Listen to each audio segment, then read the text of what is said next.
Question hour అని చెప్పారు. కొన్ని క్వశ్చన్స్ మన దగ్గరకు వచ్చాయి, వాటికి ఆన్సర్స్ చెప్పేందుకు ప్రయత్నం చేస్తాను త్వరగా.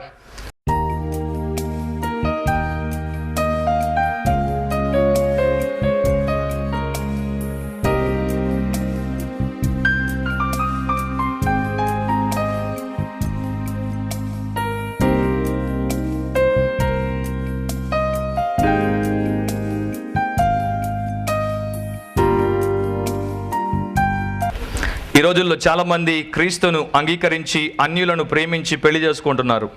మరి ఇది ఒక క్రైస్తవ ఆత్మీయ ఎదుగుదలకు ఎంతవరకు దోహదపడుతుంది? ఏమాత్రం దోహదపడదు, కుంటుపడేస్తుంది. చార్లెస్ స్పర్జన్ భక్తుడు ఒక ఉపమానం చెప్పేవాడు. ఒక అమ్మాయి ఆయన దగ్గరకు వచ్చి అడిగిందంట, స్పర్జన్ గారు, నేను ఒక అబ్బాయిని ప్రేమించాను, పెళ్లి చేసుకోవాలనుకుంటున్నాను. ఆయన అడిగాడు, ఆయన విశ్వాసి అంటే? కాదు, విశ్వాసి కాదు, క్రైస్తవుడు కాదు. మరి అవిశ్వాసం చేసుకోవద్దని దేవుడు చెప్పాడు కదా, నేను పెళ్లి చేసుకున్నాక మార్చుకుందాం అనుకుంటున్నాను అంది. అప్పుడు స్పర్జన్ భక్తుడు అన్నాడంట, నువ్వు పెళ్లి చేసుకున్న తర్వాత ఆయన్ని మార్చడం సంగతి పక్కన పెట్టు, ఒకటి అర్థం చేసుకో, నీవు టేబుల్ మీద నిలబడున్నావు, ఆయన కిందున్నాడు. ఆయన నిన్ను కిందికి లాగడం ఈజీయా, నీవు ఆయన్ని పైకి లాగడం ఈజీయా అని అడిగాడు. కిందికి లాగడం ఈజీ. మునిగిపోయేవాడు ఒడ్డునున్నోడిని ఈజీగా లాగేస్తాడు. వాడు అలసిపోయి వాడి యొక్క ప్రయత్నం ఆపకపోతే వాడు లాగేస్తాడు. అందుకనే గజ ఈతగాడు కూడా మునిగిపోయేవాడు ప్రయత్నం చేసేటప్పుడు పైకి తీసే ప్రయత్నం చేయడు. సో అది ఏ రకంగా దోహదపడదు, అది మీకు మంచిది కాదు, అది దేవుని వాక్యానికి వ్యతిరేకం. పెళ్ళి కొన్ని షరతులతో కూడి పెళ్ళి అయిన తర్వాత మీ మతం మీదే, మా మతం మాదే అని అంటున్నారు. ఇది ఎంతవరకు కరెక్ట్? ఏమాత్రం కరెక్ట్ కాదు. ఈ రోజుల్లో చాలామంది అబ్బాయిలు తమ కంటే పెద్ద వయస్సు గల అమ్మాయిలను పెళ్లి చేసుకుంటున్నారు. ఈ కాలంలో ఇదొక ట్రెండ్ అయిపోయింది. ఒక క్రైస్తవ జీవితానికి ఇది తగునా? తగదు. మీ ప్రశ్నే ఆన్సర్. ట్రెండ్కు బెండ్ అవ్వద్దు, అంతే.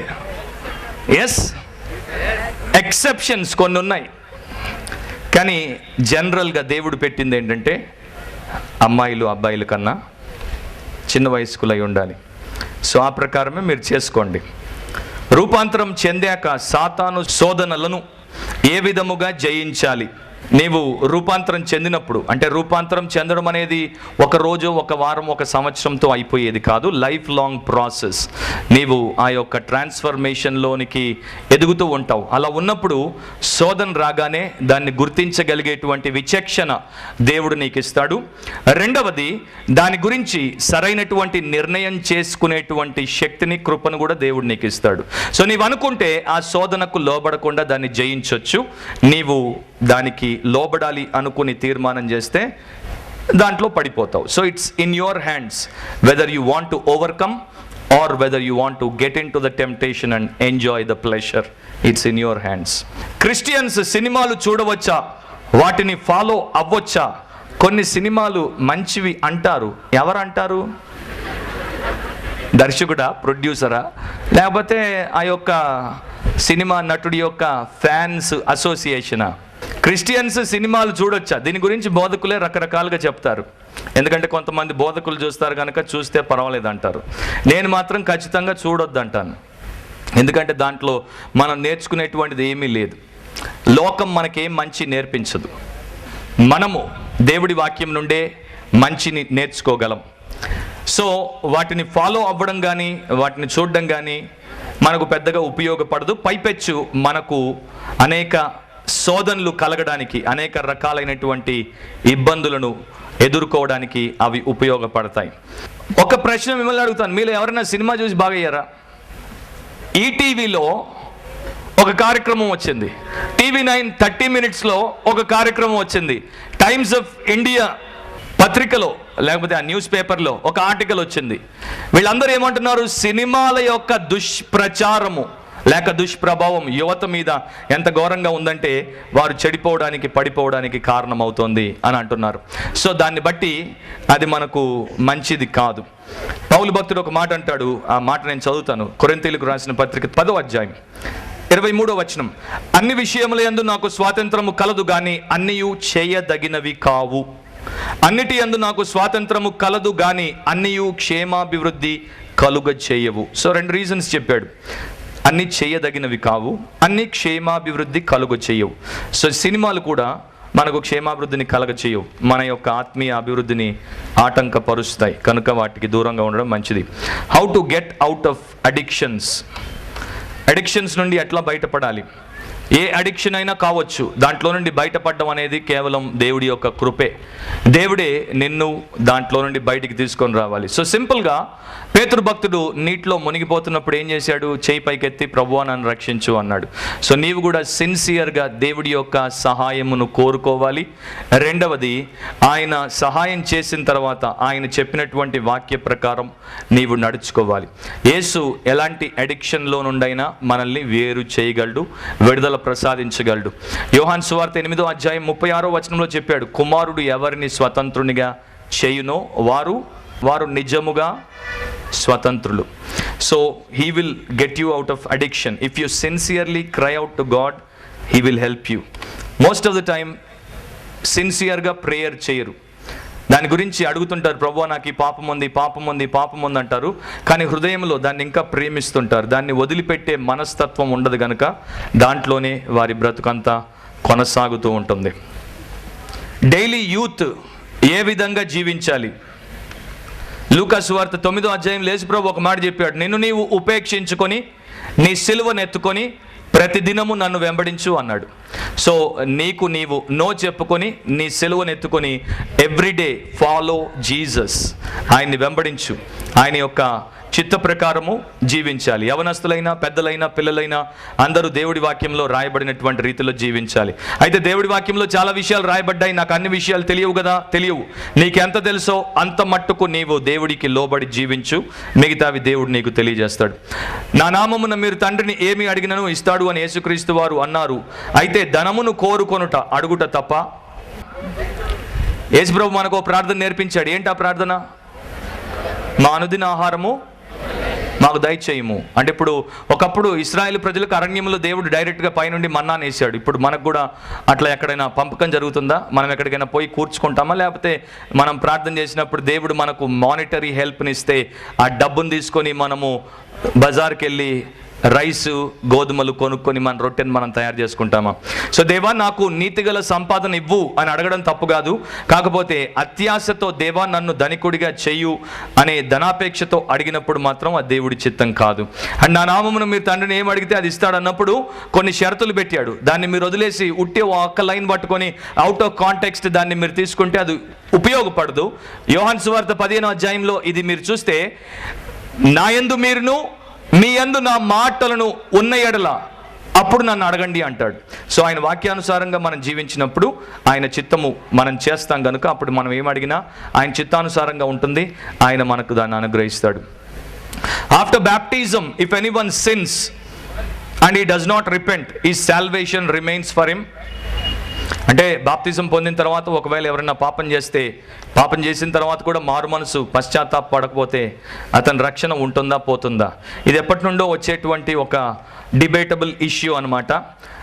వన్ సేవ్డ్ ఆల్వేస్ సేవ్డ్, లేకపోతే you can lose your salvation అనేది చాలామంది పోరాడుతున్నటువంటి విషయము.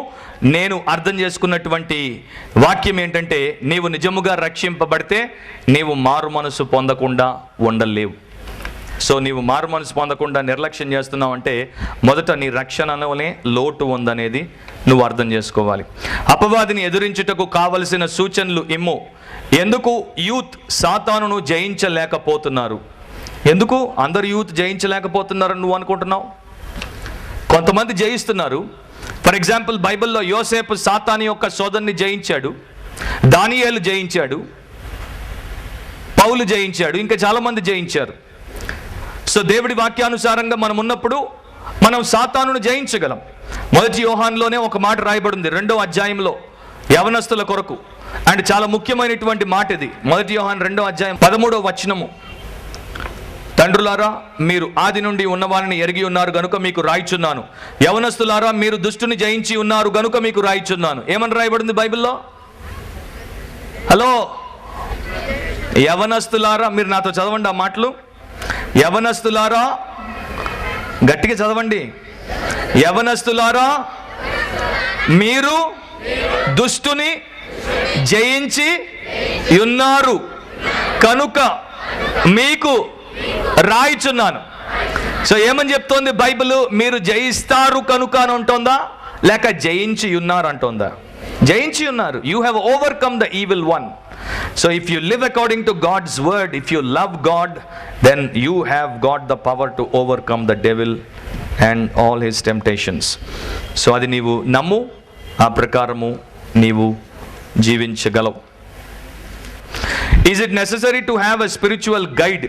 I believe that Holy Spirit is my spiritual guide. Am I wrong? Now Holy Spirit is your spiritual guide. That exactly అంటే absolutely true. పరిశుద్ధాత్ముడు మనల్ని సర్వసత్యంలోనికి నడిపిస్తాడు. But at the same time you can have a spiritual mentor.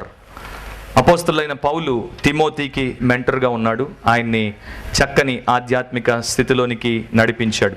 So పరిశుద్ధాత్మ నిన్ను నడిపించినప్పుడు నీవు ఒక spiritual మెంటర్ని కలిగి ఉండడం తప్పు కాదు, అది మంచిదే. Nowadays the preachers are criticising the gospel like law and grace. Which is the right way to be under grace or law? I know some people, and especially one man from Hyderabad. He's preaching radical grace, which is nothing but false grace, and he's copying Joseph Prince of Singapore, who is another big false teacher. So without getting into controversy, let me just simply and plainly answer. You must live under grace, and true grace will give you the power to fulfill God's law. Law in the sense, all that is written in the word of God. We are not talking about the ceremonial law, which is only meant for the Israelites. We are talking about the moral law. నైతిక శాస్త్రం అనేది అన్ని తరాల్లో మనందరికీ వర్తించేది. ఆ నైతిక శాస్త్రము నుండి, ఆ యొక్క లా నుండి దేవుడు మనకు విడుదల ఇవ్వలేదు.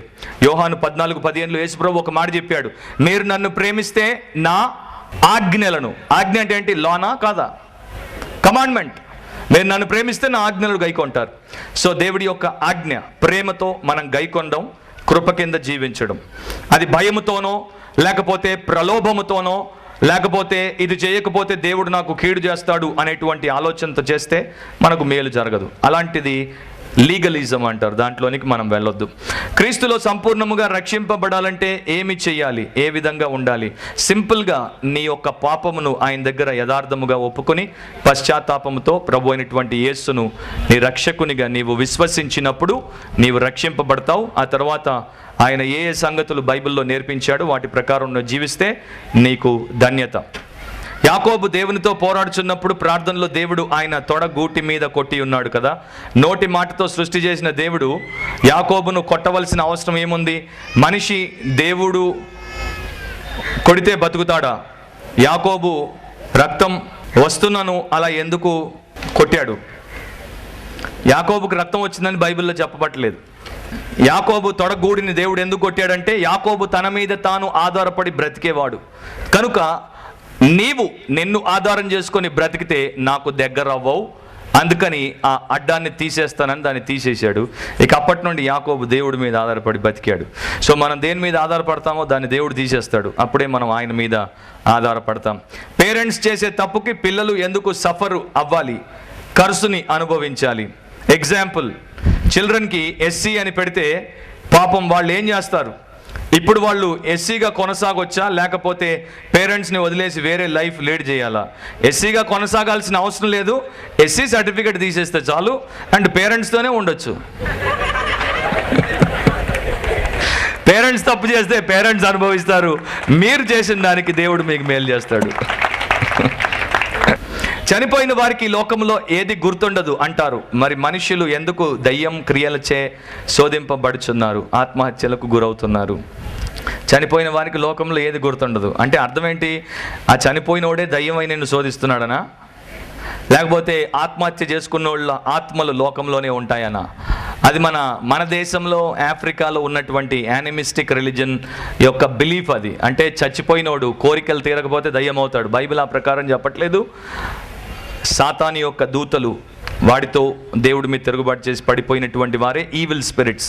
సో వారు దేవుని యొక్క ప్రజల్ని శోధిస్తారే తప్ప చచ్చిపోయినటువంటి వారు దయ్యాలుగా మారి ఈ లోకంలో తిరగరు, వారు మనల్ని ఏ రకంగా శోధించరు. మనకు తలంపు పుట్టక మునిపే దేవుడికి అన్ని తెలుసు. అలాంటప్పుడు పాపం చేయకుండా దేవుడు స్టాప్ చేయొచ్చు కదా. అలాంటప్పుడు పాపం అనేది ఉండదు కదా. అవును, దేవుడు మనకు ఫ్రీ విల్ ఇచ్చాడు, మనం ఏం చేయాలో ఏం చేయకూడదో చెప్పాడు. అండ్ మనకు ఆ యొక్క చేసేటప్పుడు మన మనస్సాక్షి మనల్ని గద్దించి ఆపేటట్టు ఒక ఏర్పాటు కూడా చేశాడు. అన్ని ఏర్పాట్లు చేసిన తర్వాత కూడా నువ్వు పోయి పాపం చేస్తానంటే దేవుడు నిన్ను ఆపడు. అలా చేస్తే నీకు దేవుడు ఇచ్చినటువంటి ఫ్రీ విల్ని ఓవర్ రైడ్ చేసినట్టు అయిపోతుంది. అంటే దేవుడు నిన్ను ఒక రోబోట్గా మార్చేసి నిన్ను నియంత్రించాల్సి వస్తుంది. ఆ ప్రకారం దేవుడు తన సృష్టిని చేయడానికి ఇష్టపడలేదు. సో మనకు చెప్పాల్సింది చెప్తాడు, మనల్ని ఆపాల్సిన రీతిలో ఆపే ప్రయత్నం చేస్తాడు. అయినా కూడా నేను పోయి మునుగుతానంటే మునుగు అంటాడు. చెడు తలంపుల నుండి తప్పించుకోవడం ఎలా? మంచి తలంపులు చేయడం వల్ల. దివారాత్రములు దేవుని వాక్యమును ధ్యానించుము. ఎందుకన్నాడు? దివారాత్రములు నీవు దేవుని వాక్యం ధ్యానిస్తూ ఉంటే చెడు తలంపులకు అవకాశం ఉండదు. దేవుని చిత్తమును ఒక యవనుడు పరిపూర్ణముగా ఏ విధంగా జరిగించగలడు? పరిపూర్ణముగా ఏ విధంగా జరిగించగలడు? ఏ విధంగా అంటే నీవు వాక్యాన్ని నేర్చుకుంటున్నప్పుడు దాని ప్రకారం నీ నడవడిని మార్చుకుంటూ పోతే నీవు దేవుని చిత్తానుసారంగా జీవించడం మొదలు పెడతావు. అండ్ దేవుని యొక్క కృపను బట్టి నీకు ఆత్మీయ అభివృద్ధి లభిస్తుంది. యూటర్న్ అనేది విశ్వాసులకా అవిశ్వాసులకా? ఇద్దరికి కదా. అవిశ్వాసులు పాపము నుండి తిరగాలి, విశ్వాసులు వేషధారణ నుండి తిరగాలి. వారి జీవితంలో వారు బ్యాక్ స్లిడన్ స్టేట్లోనికి వెళ్ళిపోతే అక్కడ నుండి తిరగాలి. విశ్వాసులు భక్తులను ఫాలో అవ్వాలా, జీసస్ని ఫాలో అవ్వాలా? జీసస్నే ఫాలో అవ్వాలి. కాకపోతే భక్తులు యేసు యొక్క మాదిరిని మనకు చూపించినప్పుడు వారిని అనుసరించడం తప్పు కాదు.